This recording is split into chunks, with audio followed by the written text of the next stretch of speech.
உங்களை தேடி வரும் ஞாயிறு சிந்தனை.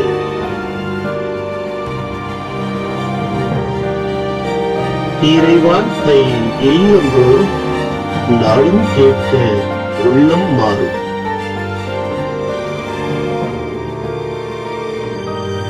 Mercy of God Tamil. இயேசுவில் எனக்கு மிகவும் பிரியமுள்ள சகோதர சகோதரிகளே, பொது காலத்தின் 12வது ஞாயிற்றுக்கிழமையை இன்று நாம் கொண்டாடுகிறோம். அன்புக்குரியவர்களே, கடந்த 2 வாரங்களாக ஆண்டவர் இயேசு கிறிஸ்து விண்ணரசை பற்றி தம் சீடர்களுக்கு சிறு சிறு உவமைகள், கதைகள் வழியாக விளக்கியதை நாம் பார்த்தோம். குறிப்பாக கடந்த வாரம் இயேசு 2 உவமைகளை சொல்லியிருந்தார். அதாவது தானாக முளைத்து கனி கொடுக்கும் ஒரு விதையை பற்றியும், கடுகு விதை சிறிய விதை, அது விளைந்து எப்படி வானத்து பறவைகளெல்லாம் அங்கு வந்து தங்கக்கூடிய ஒரு மிகப்பெரிய மரமாக மாறுகிறது. எனவே விண்ணரசு இத்தகையது, இதை போன்றது என்று சொல்லி ஆண்டவர் சிறிய கதைகள் வழியாக நமக்கு விண்ணரசை பற்றி விளக்கியதை நாம் பார்த்தோம். அதனைத் தொடர்ந்து பாருங்கள், கடந்த வாரம் 2-3 வாரங்களாக இந்த மார்க்கு நற்செய்தியினுடைய 4வது அதிகாரத்தை நாம் பார்த்து கொண்டிருக்கிறோம். நான் ஏற்கனவே கூறியது போல இந்த 4வது அதிகாரமானது இயேசு பல உவமைகளை, பல கதைகளை சொல்லுகின்ற ஒரு அதிகாரமாக இருப்பதை நாம் பார்க்கிறோம். அன்புக்குரியவர்களே, இன்று அந்த 4வது அதிகாரத்தினுடைய கடைசி பகுதியிலே நாம் இருக்கிறோம். கடைசி பகுதியிலே இயேசு ஒரு மிகப்பெரிய அற்புதத்தை செய்வதை நாம் பார்க்கிறோம். அதாவது இறைமகன் கடவுள் இந்த உலகில் அனைத்திற்கும் அதிகாரமும் ஆற்றலும் மிக்கவராய் இருக்கிறார். இந்த படைப்புகள் அனைத்துமே அவருக்கு கீழ்ப்படுகின்றன என்பதை நமக்கு விளக்குவதற்காக ஒரு புதுமையை நாம் பார்க்கிறோம். அன்புக்குரியவர்களே, இன்றைய நாளினுடைய நற்செய்தியானது மார்க்கு நற்செய்தியினுடைய 4வது அதிகாரத்தின் கடைசி பகுதியிலே நாம் பார்க்கிறோம். இயேசு காற்றையும் கடலையும் அமைதிப்படுத்துவதை நாம் பார்க்கிறோம். அதாவது இந்த நற்செய்தியின் தொடக்கத்திலே இயேசு நாள் முழுவதும் மக்களுக்கு போதித்து கொண்டிருக்கிறார். அதாவது இந்த 4வது அதிகாரத்தினுடைய தொடக்க பகுதியிலே நாம் பார்க்கிறோம், பெருந்திரளான மக்கள் கூட்டம் இருக்கிறார்கள். அவர்களுக்கு போதிப்பதற்காக இயேசு ஒரு படகை தேர்ந்தெடுத்து அந்த படகில் அமர்ந்து கொண்டு மக்கள் எல்லாம் அந்த கலிலேய கடற்கரையில் நிற்கிறார்கள். இயேசு அந்த படகில் இருந்தபடியே நீண்ட நேரம் போதிக்கிறார். அதிலே அவர் நிறைய கதைகளை சொல்லுகிறார். விதைப்பவன் உவமை சொல்லுகிறார், விளக்கு உவமையை சொல்லுகிறார், தானாக முளைத்து வரும் விதையை சொல்லுகிறார், கடுகு விதையை சொல்லுகிறார். இப்படி பல கதைகளை சொல்லி அவர்களுக்கு விண்ணரசை பற்றி விளக்கிய பின் அந்த மாலை நேரம் ஆகிவிடுகிறது. இயேசு நீண்ட நேரம் போதித்ததால் அவர் களைப்புறுகிறார். எனவே மாலை நேரம் ஆனதும், பிரியமானவர்களே, இந்த மார்க்கு நற்செய்தியில் மட்டும்தான் இந்த மாலை நேரமானதும் என்று சொல்லி நாம் பார்க்கிறோம். மாலை நேரமானதும் அதே போல் தம் சீடர்களுக்கு இயேசு கூறுகிறார், வாருங்கள் நாம் அக்கறைக்கு செல்வோம். அதாவது கடலினுடைய அடுத்த பகுதிக்கு செல்வோம், கலிலேயாவினுடைய அடுத்த பகுதிக்கு போகலாம் என்று சொல்லுகிறார். இப்போ இந்த இயேசு இந்த நேரத்தில் இதை சொல்லுவதில் நம்ம பல உள்ளார்ந்த அர்த்தங்களை நாம் சிந்தித்து பார்க்கணும். ஏன்னா இயேசு இப்போ அந்த கலிலேயா கடற்கரையை சுற்றி அந்த கடற்கரையில் நின்று போதித்து கொண்டு இருக்கிறார். திரளான மக்கள் கூட்டம், அவர்களெல்லாம் அனுப்பிவிடுகிறார்கள். இப்பொழுது மாலை நேரம். இப்போ யாராவது சாயந்தரம் 6 மணிக்கு மேலே வாங்க கடல் இந்த இதுலேருந்து அந்த பக்கம் போகலாம் அப்படின்னு சொல்லுவாங்களா? ஏன்னா ஏற்கனவே இந்த கலிலேய கடற்கரையானது கடலானது எப்பொழுதுமே திடீர்னு காற்றடிக்கும், எப்படி புயல் வரும், எப்படி அலைகள் வரும் அப்படிங்கிறது தெரியாது. திடீர்னு பல நேரங்களில் அது தோன்றும் அப்படின்னு தான் நம்ம பார்க்குறோம். எனவே இதை நன்கு அறிந்த சீடர்களும் சரி, இயேசுவும் சரி, அவர்கள் அந்த மாலை நேரம் ஆனதும் அதில் பயணப்பட தொடங்குகிறார்கள். இதில் இந்த சீடர்களை பற்றியும் பார்க்கணும். இப்போ இந்த சீடர்கள்லாம் யார்? இந்த சீடர்கள்லாம் ஏற்கனவே இதே கடலில் மீன் பிடித்தவர்கள். எனவே இவர்களுக்கு இந்த கடலை பற்றி நல்லா தெரியும்னா அவர்கள் என்ன சொல்லியிருக்கலாம்? வேண்டாம் இயேசுவே, கடல் ரொம்ப மோசமாக இருக்குது, நைட்டில் அலைகள் ஜாஸ்தியாக இருக்கும், திடீர்னு காற்று வரும், அதனால் போக வேண்டாம்னு சொல்லியிருக்கலாம். இருந்தாலும் இயேசு சொல்லிட்டாருங்கிறதுக்காக சீடர்கள் என்ன சொல்கிறாங்க?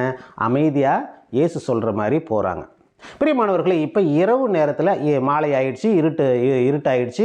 அந்த இரவு நேரத்தில் அவங்க அந்த பயணத்தை தொடங்கி போயிட்டுருக்குறாங்க. பிரியமானவர்களே, இப்போ பாருங்கள், மார்க் நற்செய்தியாளர் இன்னொரு இதை ஒரு வித்தியாசமாக சொல்கிறார். மற்ற நற்செய்தியாளர்கள் இந்த மாதிரி சொல்கிறதில்ல. என்ன சொல்கிறாருன்னா, அவர்களோடு வேறு படகுகளும் சென்றன, இன்னொரு படகும் போகுது அப்படின்னார். அப்படின்னா ஒருவேளை இயேசுவோட 12 சீடர்களும் ஒன்றா ஏறி இருக்க மாட்டாங்க. ஒரு 4-5 பேர் மட்டும் இயேசு கூட ஒரு சீடர் அந்த ஏறி இருக்கலாம். இல்லை மற்றவர்கள் இன்னொரு படகுல பின்தொடர்ந்து வந்திருக்கலாம். ஏன்னா நற்செய்தியில் இன்னொரு படகும் தொடர்ந்து வந்தது என்று எழுதியிருக்கிறது. அது மார்க் நற்செய்தி மட்டும்தான் சொல்கிறார். ஏன்னா பாருங்கள் பிரியமானவர்களே, இப்போ இந்த இயேசு போயிட்டுருக்கிற படகு போயிட்டுருக்குது. திடீர்னு நடுக்கடலை அடைஞ்ச உடனே அங்கே என்ன ஆகுதுன்னா, திடீர்னு புயல், திடீர்னு பெரும் காற்று வீசுது, புயல் அடிக்குது.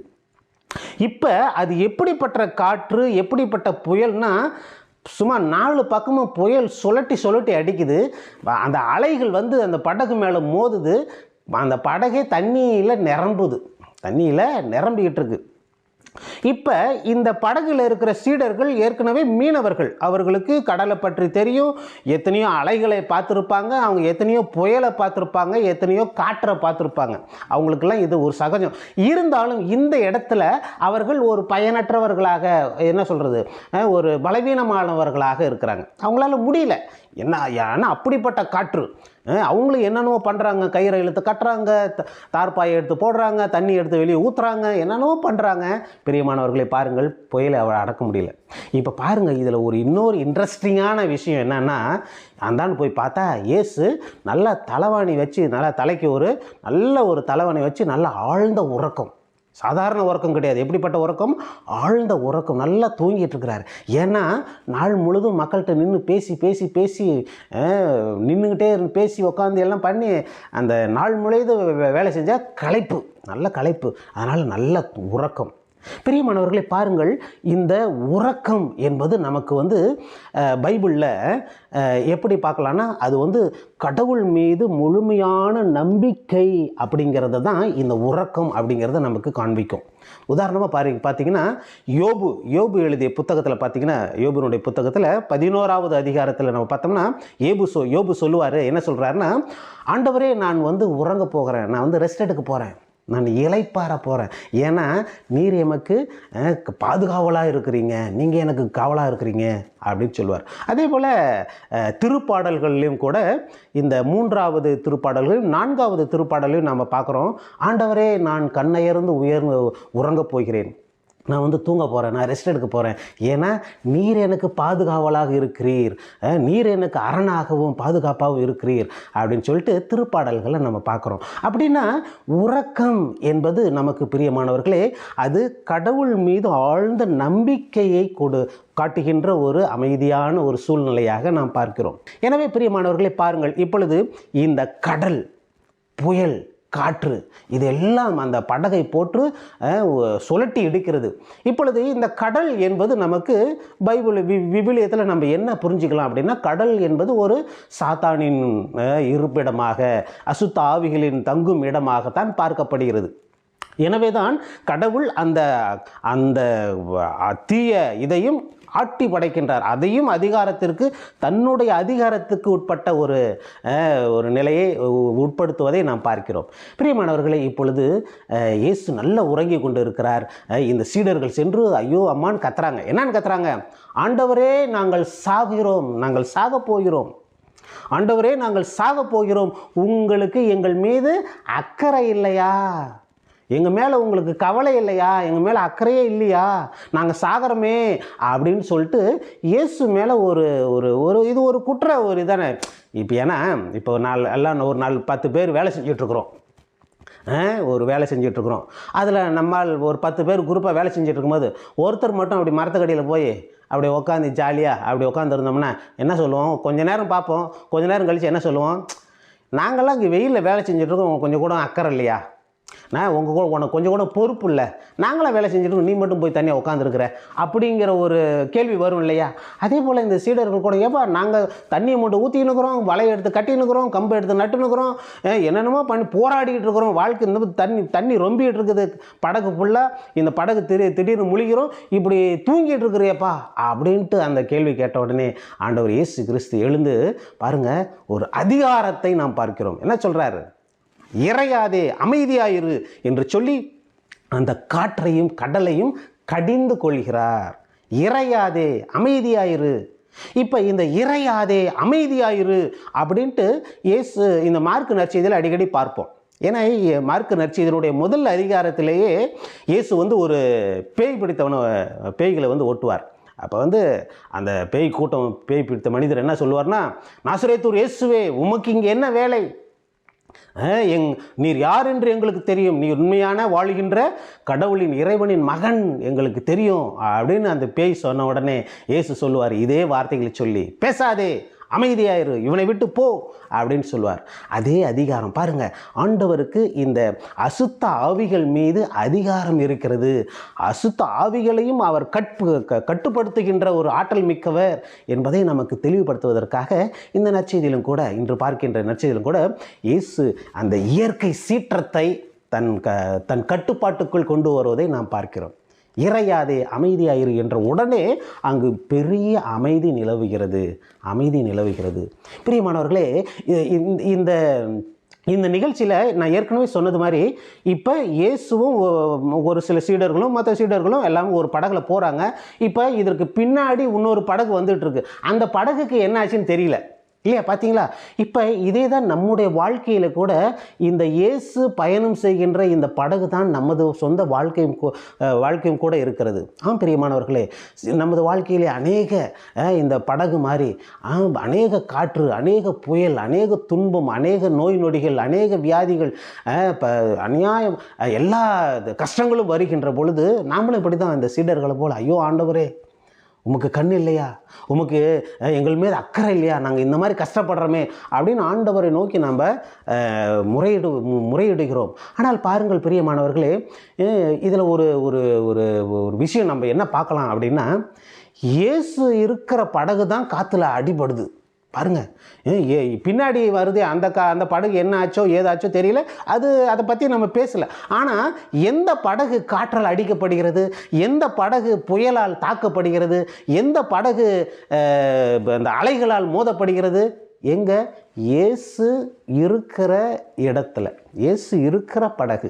அப்போ நமது வாழ்க்கையில் கூட நம்ம சொல்கிறோம் இல்லையா, சில நேரத்தில், ஆண்டவரே நான் வாரம் ஞாயிற்றுக்கிழமை கோயிலுக்கு போய் நன்மை வாங்கிறேனே, நான் பாவசிங்கத்தனம் பண்ணுறேனே, நான் வேளாங்கண்ணி கோயிலுக்கு போகிறேனே, நான் இந்த அந்தோனியார் கோயிலுக்கு போகிறேனே, என் பிள்ளைங்கள்லாம் இப்படி நல்லா இருக்கிறாங்களே, இப்படி இருக்கிறேனே, நான் இவ்வளோ தவசுக்காலான காவியோட போட்டுக்கிறேனே, நான் எல்லா விரதங்களையும் இருக்கிறேனே, எல்லா புனிதர்களுக்கும் நவநாள் எடுக்கிறேனே, தேர் ஓட்டுறேனே, இப்படிலாம் செஞ்சாலும் என் குடும்பத்தில் ஏன் இப்படி அலாடிக்குது, என் குடும்பத்தில் ஏன் இப்படி சோதனையாக இருக்குது அப்படின்னு. ஏன்னா நம்ம நினைக்கிறோம் கடவுள் நம்ம எல்லாம் கடவுளுக்கு செய்கிறோம், ஆனால் நமது வாழ்க்கையில் துன்பமாக இருக்குது, துயரமாக இருக்குது, ஏன் அப்படிங்கிற கேள்விகள் சில நேரத்தில் நம்ம எழுது.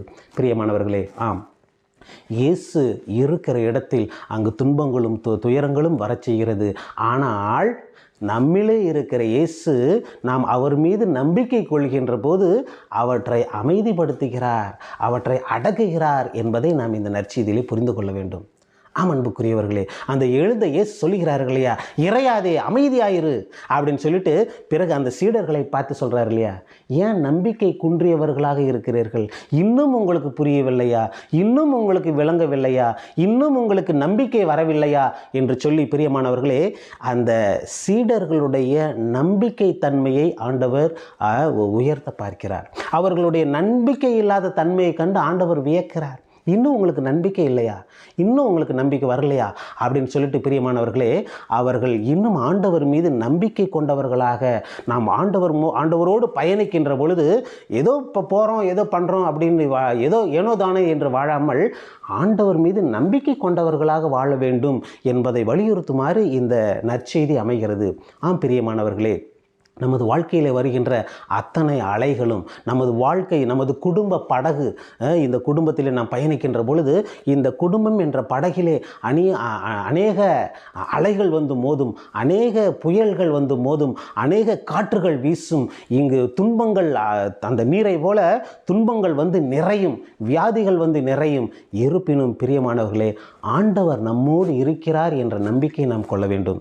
ஒருவேளை இந்த சீடர்கள் ஆண்டவர் இங்கே தானே இருக்கிறாரு, ஒன்றும் பிரச்சனை இல்லை, நம்ம சமாளிச்சிடலாம் அப்படின்ட்டு அவங்க மனசில் தோண்டி இருந்தால் இந்த கதையே வேறு மாதிரி மாறி இருக்கும். ஆனால் அவர்களுக்கு ஆண்டவர் இங்கே தானே இருக்கிறாருங்கிற தோணல. இருக்கிறாரு, ஆனால் அவர் எப்படி இருக்கிறாரு? தூங்கிட்டு இருக்கிறாரு அப்படின்னு தான் அவர்கள் யோசிக்கிறார்கள். ஆண்டவர் இருக்கிறாரு, என்ன பண்ணுறாரு? இப்போ நம்ம கோயிலில் போய் முட்டி போட்டு மெழுகுதிரி வேண்டி சொல்லலையா, ஆண்டவரே எங்கேப்பா எங்கே இருக்கிற, நீ தூங்கிட்டு இருக்கிறியா, உனக்கு கண்ணு இல்லையா அப்படின்னு ஆண்டவர் கேட்குறோம்ல. அதே மாதிரி தான் இந்த சீடர்கள் கேட்டாங்க. தூங்கிட்டு இருக்கிறாரு, தூங்குற, உனக்கு அக்கறை இல்லையா, பொறுப்பு இல்லையா, பொறுப்பு இல்லை கொஞ்சம் கூட அப்படின்ட்டு நம்ம ரொம்ப இதோடனே, ஆண்டவர் பொறுப்பற்றவராக இருப்பவர் அல்ல, ஆண்டவர் நம் மீது அக்கறையற்றவராக இருப்பவர் அல்ல, மாறாக ஆண்டவர் நம் பொறுமையையும் நம்முடைய நம்பிக்கையையும் சோதிப்பவராக இருக்கிறார். நாம் எந்த அளவுக்கு ஆண்டவர் மீது நம்பிக்கை கொண்டவர்களாக இருக்கிறோம் என்பதை அவர் பார்க்கிறார். பிரியமானவர்களே, நாம் ஆண்டவர் மீது நம்பிக்கை கொள்கின்ற பொழுது, இந்த பயணத்திலே ஆண்டவர் மீது நம்பிக்கை கொண்டு அந்த பொறுமையை நாம் கடைபிடிக்கும் பொழுது வாழ்க்கையிலே வருகின்ற அத்தனை கஷ்டங்களையும் ஆண்டவர் அமைதியாயிரு, இறையாதே என்று சொல்லி அத்தனை பிரச்சனைகளையும் அவர் அமைதிப்படுத்துகிறார் என்பதை நாம் இந்த நற்செய்தியின் வழியாக புரிந்து கொள்கிறோம். ஆண்டவரோடு தொடர்ந்து பயணிப்போம். ஆண்டவர் நம்மை எப்பொழுதும் ஆசீர்வதித்து எப்பொழுதும் நம்மை அமைதியாக வழி நடத்துவார். ஆமேன்.